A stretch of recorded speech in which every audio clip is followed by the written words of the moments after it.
జూబ్లీహిల్స్ ఉప ఎన్నికల్లో కాంగ్రెస్ అభ్యర్థి నవీన్ యాదవ్ కు సిపిఐ మద్దతిస్తోందని సిపిఐ జాతీయ కార్యవర్గ సభ్యుడు చాడా వెంకటరెడ్డి తెలిపారు.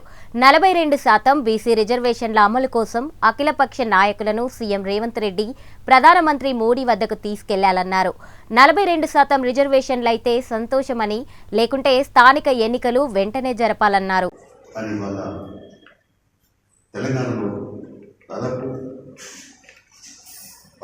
28 గడుస్తూ ఉందంటే సంవత్సరం అంతా దాటిపోయింది. ఏమైపోయింది 23 రాజ్యాంగ సభలు ఏం చెప్పింది, 24 సభలు ఏం చేస్తున్నారు? విధిగా జరపాలని రాష్ట్రాలు స్థానిక సంస్థల హక్కులు అందించద్దు.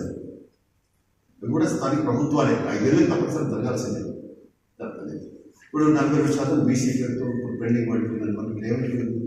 ఎన్నికలు జరుగుతాయా జరగా రీసెంట్ సర్జన్లో ఊహిస్తున్నటువంటి పరిస్థితి కనపడతాం. కాబట్టి ఇది చాలా అన్యాయంగా ఉన్నది.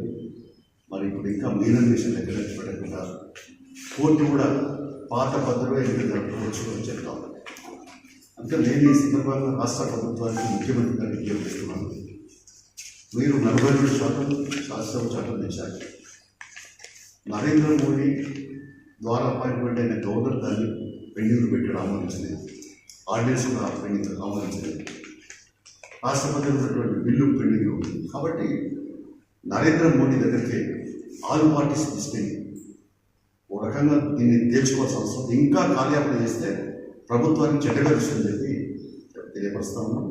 ఏదైనా అక్కడ తేల్చుకొని ఎన్నికలకు సన్నద్ధ ఎన్నికలు వీలైన తొందరగా 42% వస్తే సంతోషపడేది కమ్యూనిస్టులే, మేమే సంతోషపడతాం. కానీ దాన్ని సాధించడానికి చేయాల్సిన ప్రయత్నాలు చేయండి. ఒకవేళ కాకపోతే ఎన్నికలే కాకపోద్దని చెప్పి తప్పనిసరిగా ఎన్నికలు జరపాల్సిన అవసరం ఉంది. దానిపై సాధించడానికి ప్రయత్నం చేయాల్సిన అవసరం ఉంది. జూబ్లీహిల్స్ ఎన్నికల్లో సిపిఐ ఉన్నటువంటి పరిస్థితుల్లో కాంగ్రెస్ పార్టీ అభ్యర్థి శ్రీనివాస్ యాదవ్, నవీన్ యాదవ్ మేము మద్దతిస్తా ఉన్నాం. ఇప్పటికే ప్రచారం చేస్తూ ఉన్నాం. సో కరీంనగర్ జిల్లాలో చాలామంది గోడబండలో అక్కడ ఉన్నారు. వాళ్ళందరూ కూడా తప్పనిసరిగా కాంగ్రెస్ పార్టీ సంవత్సరం ఇస్తా ఉన్నారు.